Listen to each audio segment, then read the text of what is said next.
Hello everyone, मैं doctor प्रगति गुप्ता और आज इस वीडियो में हम बात करने वाले हैं पैरालिसिस के बारे में। पैरालिसिस बीमारी है क्या, किस तरीके से हम मैनेज करते हुए इस बीमारी से बाहर निकल सकते हैं और दोबारा से इंडिपेंडेंट हो सकते हैं। बहुत से मिथ हैं लोगों के माइंड के अंदर कि अगर किसी को लकवा हो गया तो पेशेंट कभी ठीक नहीं हो पाता, ये बीमारी लाइलाज है, इसका कोई इलाज नहीं है। इन्हीं सब मिथ्स को क्लियर करने के लिए मैं लेकर आई हूँ ये वीडियो, जो आपको मदद करेगी पैरालिसिस को अच्छे तरीके से समझने में, क्या क्या सिम्टम्स देखने को मिलते हैं पेशेंट के अंदर और कैसे हम इस बीमारी से बहुत चीज़ों को ध्यान में रखते हुए रिकवर कर सकते हैं और दोबारा इंडिपेंडेंट हो सकते हैं, अपने पूरे काम करने लायक बन सकते हैं।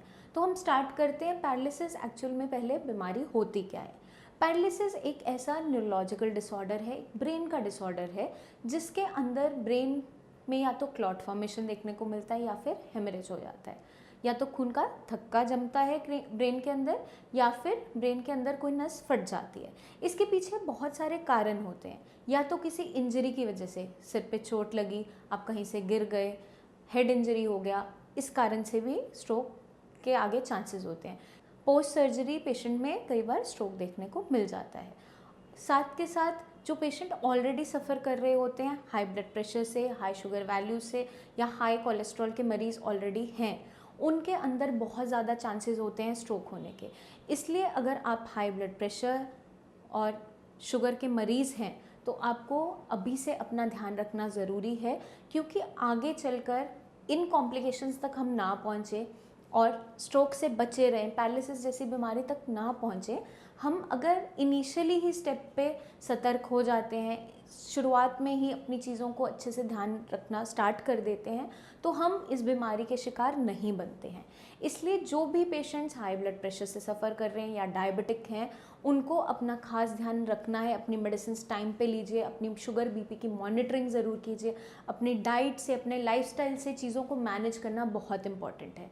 क्योंकि अगर आप अपने लाइफस्टाइल में थोड़े से भी चेंजेस लाते हैं, एक्सरसाइज स्टार्ट करते हैं, योगा स्टार्ट करते हैं, प्राणायाम करते हैं, उससे क्या देखने को मिलता है, पेशेंट मेंटली बहुत स्ट्रांग होता चला जाता है और उसकी बॉडी के अंदर स्ट्रेंथ जनरेट होने लगती है। तो अगर पेशेंट की बॉडी में स्ट्रेंथ है, पेशेंट मेंटली स्टेबल है, तो वो किसी भी बीमारी से लड़ सकता है। और अगर प्रिवेंशन के तौर पे हम इन चीज़ों को फॉलो कर ही रहे हैं तो हम इन बीमारियों से वैसे ही बचे हुए रहते हैं, क्योंकि हमारे अंदर चांसेस नहीं होते ऐसी बीमारी होने के। तो आज से ही आपको अपना खास ध्यान रखना है, अपने डाइट का ध्यान रखना है, अपनी एक्सरसाइज का रेजिमेंट बनाना है कि डेली रूटीन में अपनी भागा दौड़ी के लाइफ के अंदर थोड़ा सा टाइम अपने लिए ज़रूर निकालें, क्योंकि अपने लिए निकाला गया वो थोड़ा सा टाइम बहुत ही ब्यूटीफुल रिजल्ट्स देता है आगे चलकर। क्योंकि आप हेल्दी अगर रहोगे तभी सब कुछ आपको अच्छा लगेगा। तो हमें अगर इन बीमारियों से बच के रहना है, स्पेशली पैरालिसिस, तो हमें कुछ प्रिकॉशंस को शुरू से ही फॉलो करना ज़रूरी है।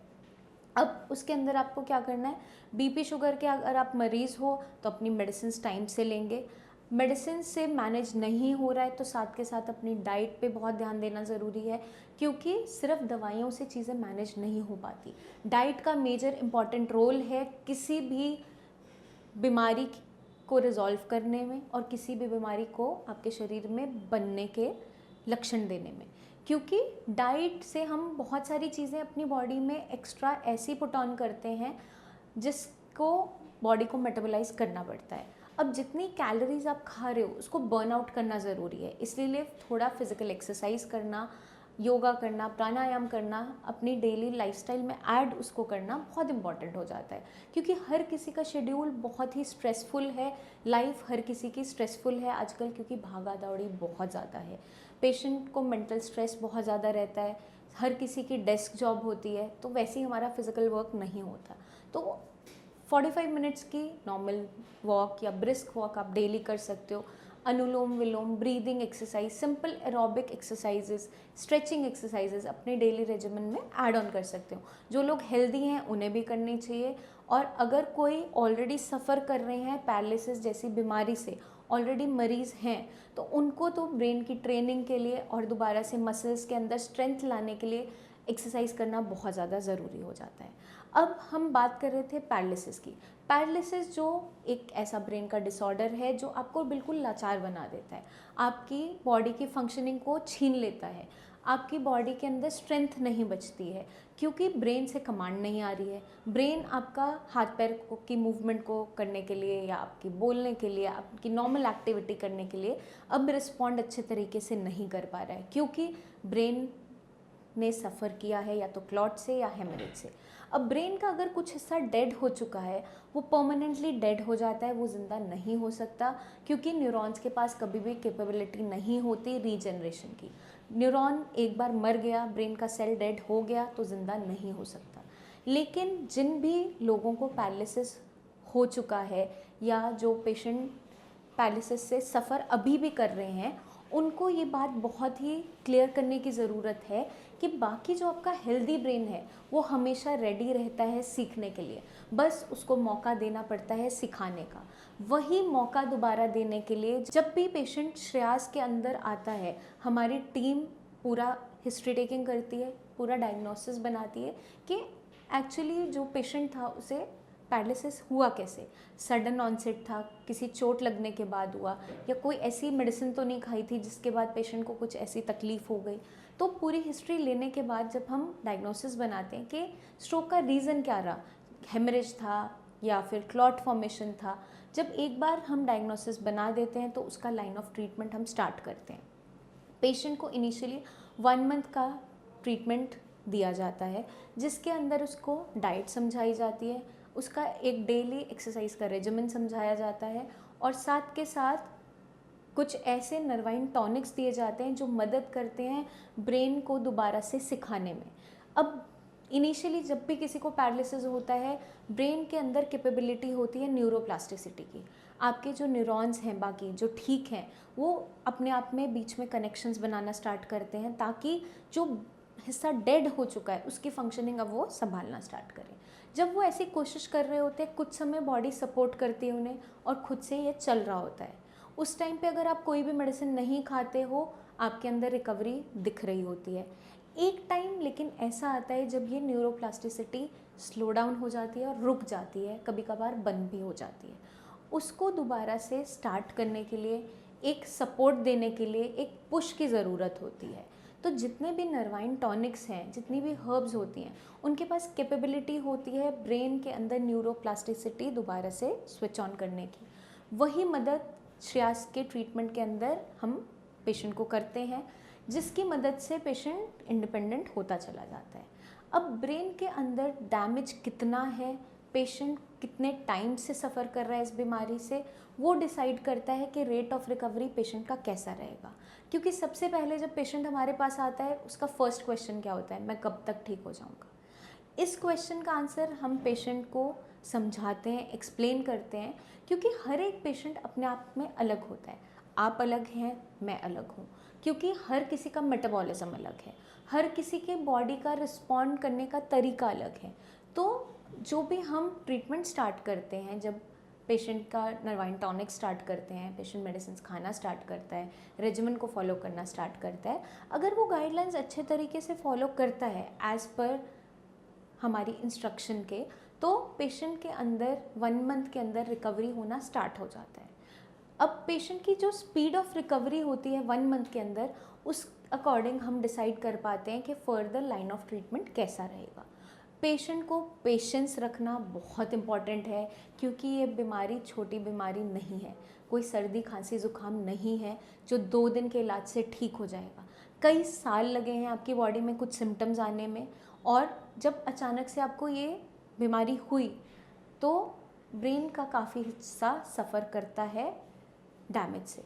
अब जब ब्रेन का हिस्सा सफ़र करता है डैमेज से, तो वो एक रिस्पॉन्स तैयार करता है। किस फॉर्म में? आपके हाथ पैर की मूवमेंट के लॉस के फॉर्म में।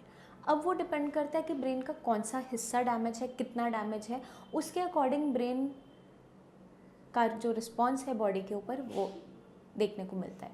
अब पैरालिसिस कई तरीके का होता है, हेमीप्लेजिया भी होता है, पैराप्लेजिया भी होता है, क्वाड्रिप्लेजिया भी होता है, मोनोप्लेजिया भी होता है।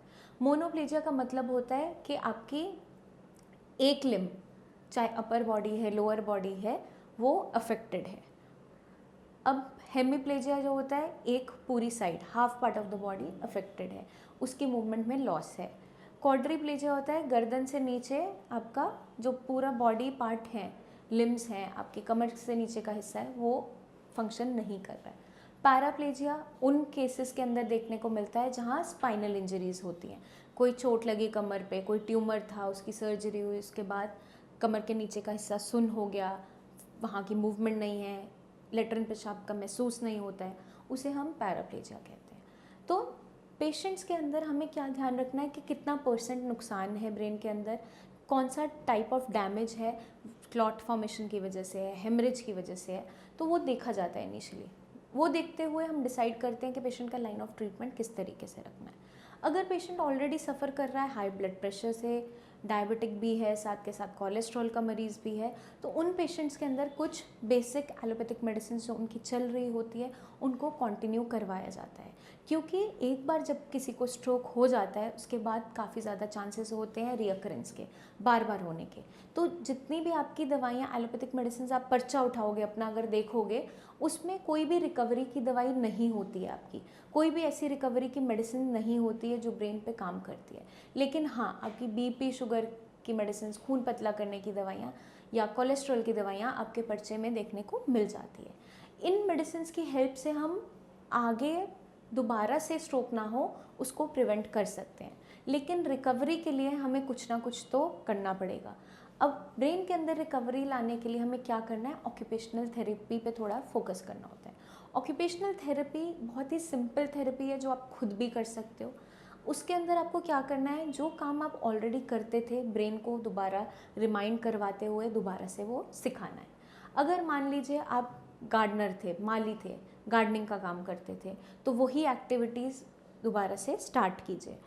अगर आप डेस्क जॉब करते थे, कुछ चीज़ों को याद रखना आपका काम था, कीबोर्ड पे आपको काम करना पड़ता है, आपको सिस्टम पे वर्क करना पड़ता है, तो जैसे जैसे आपके मूवमेंट हाथ की वापस आनी स्टार्ट होती है वैसे हम ये सारी एक्टिविटीज़ दोबारा करवाना स्टार्ट करते हैं।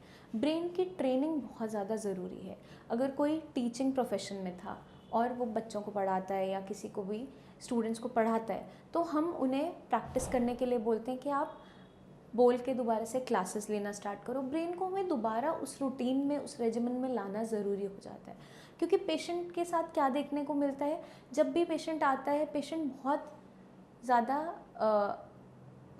ज़्यादा घबराया हुआ होता है अपनी कंडीशन को लेकर। वो शर्माता है कि सामने वाला क्या बोलेगा, वो कुछ भी बात करने में घबराता है क्योंकि उसे लगता है कि मेरी प्रोनाउंसिएशन अब अच्छी नहीं है।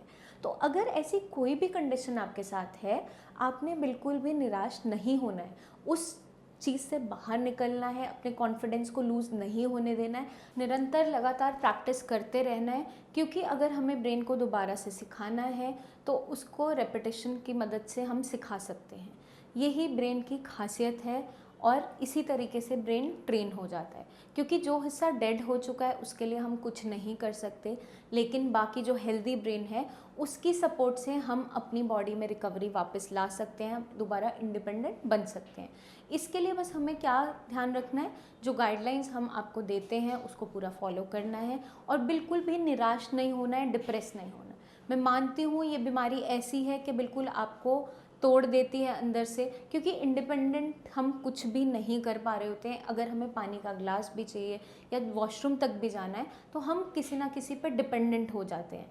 जो इंसान इंडिपेंडेंटली सब कुछ अपनी लाइफ में संभालता था, अचानक ऑल ऑफ अ सडन जब उसके साथ ऐसी बीमारी हो जाती है, जब वो स्ट्रोक का शिकार बन जाता है, तो पहले तो एक्सेप्ट करना ही बहुत मुश्किल होता है। बट एक बार हम एक्सेप्टेंस लाते हैं कि हाँ अब ये बीमारी हो गई है और हमें कैसे रिकवर करना है, अगर हम ऐसा एटीट्यूड अपने अंदर रखते हैं तो बहुत से पेशेंट्स पैरालिसिस जैसी बीमारी से रिकवर कर भी रहे हैं। आपने देखा भी होगा, हमारे बहुत से पेशेंट की वीडियोस भी देखी होगी। जब वो ठीक हो सकते हैं तो उनमें से आप भी हो सकते हो। बस आपको होप नहीं छोड़नी है, चाहे आपका पैरालिसिस पुराना क्यों ना हो या रिसेंटली अभी ही क्यों ना हुआ हो, दोनों के अंदर चांसेस होते हैं रिकवरी के, क्योंकि ब्रेन को हमें दोबारा से ट्रेन करना है।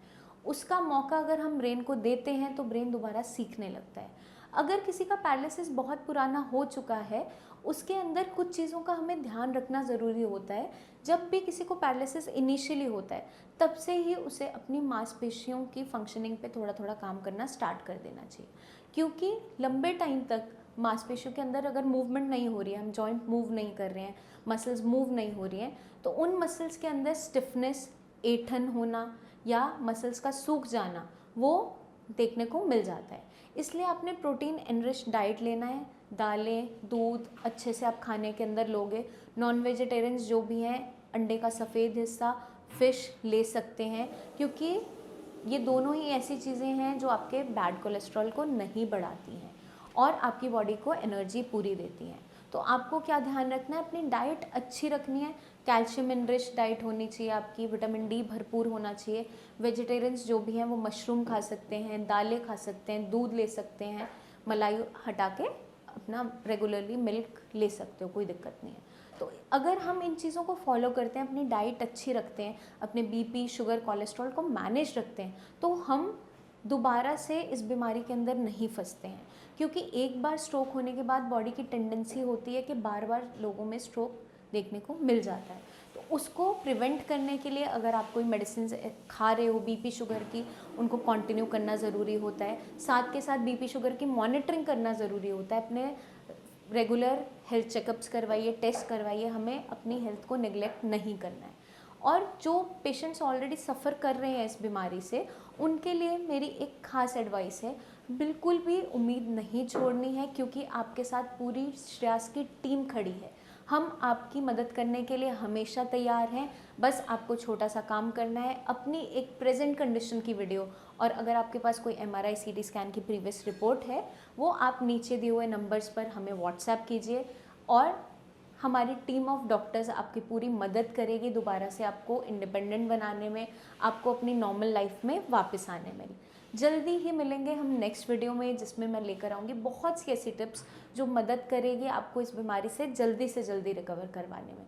तब तक के लिए आप चीज़ों को फॉलो करते रहिए, अपनी बीमारी को समझिए, उस पर काम करते रहिए, ताकि आप जल्दी से जल्दी इंडिपेंडेंट हो सकें। और अपना खास ध्यान रखिए। Take care. Now you can share your reports with us via WhatsApp and get free consultation with our experts.